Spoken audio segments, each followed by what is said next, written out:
তো আমাদের অনেক মায়েরা প্রশ্ন করেন যে আমার ছোট বাবুটার শ্বাসকষ্ট বা অ্যাজমা রয়েছে, ওর এই ছোটোবেলায় শ্বাসকষ্টটা কি বড়োবেলায়ও স্থায়ী হবে, কিংবা ও বড়োবেলায়ও কি এরকম কষ্ট পেতে থাকবে?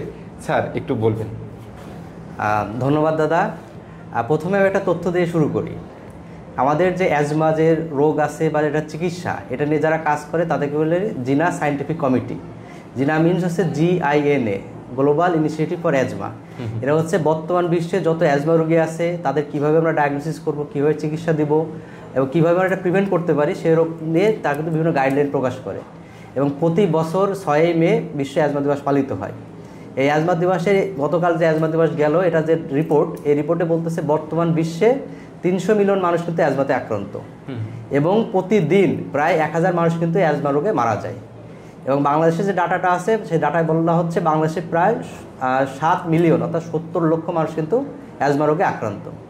এবং দেখা যায় যে যারা অ্যাজমা রোগে মারা যায় তাদের কিন্তু 96% দেখা যায় শুধুমাত্র যে নিম্ন আয়ের যে কান্ট্রি, এই কান্ট্রিতে কিন্তু মারা যাচ্ছে।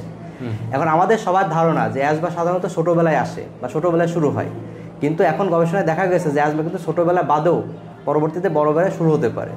এখন ছোটোবেলায় যাদের অ্যাজমা হয় তাদের বড়োবেলায় যাবে কি যাবে না, এটা অনেকগুলো ফ্যাক্টরের উপর নির্ভর করে। সাধারণত গবেষণায় দেখা গেছে যাদের ছোটোবেলায় অ্যাজমা থাকে তারা যখন একটু বড়োবেলায় যায়, 12 বা 14 বছর বা 16 বছরে যায়, তখন দেখা যায় তাদের 16 থেকে 18% বাচ্চা এই অ্যাজমার সিমটমগুলো থাকে না। 2 বছর পর্যন্ত যদি তারা সিমটম না থাকে তখন অ্যাজমা রিমিশন। কিন্তু দেখা যাচ্ছে দেখেন শুধুমাত্র 17 থেকে 18 ধরনের সব 20% মানুষের কিন্তু আপনার অ্যাজমা হবে না। বাকি যারা আছে এরা কিন্তু একটা সময় দেখা যাচ্ছে অ্যাজমা নিয়েই তারা বড়োবেলায় যেতে পারে, অথবা যাদের অ্যাজমা ভালো হয়ে গেছিলো তারা কিন্তু বড়োবেলায় তাদের লক্ষণটা আবার দেখা দিতে পারে। আচ্ছা আচ্ছা, ধন্যবাদ স্যারকে। আমাদের সঙ্গে ছিলেন এক সময় স্বনামধন্য চেস্ট ফিজিশিয়ান বক্ষব্যাধি রোগ বিশেষজ্ঞ doctor Sushant Kumar Pal sir. Sir দীর্ঘদিন যাবৎ এই দক্ষিণ পশ্চিম অঞ্চলের মানুষজনের সেবা দিয়ে আসছেন।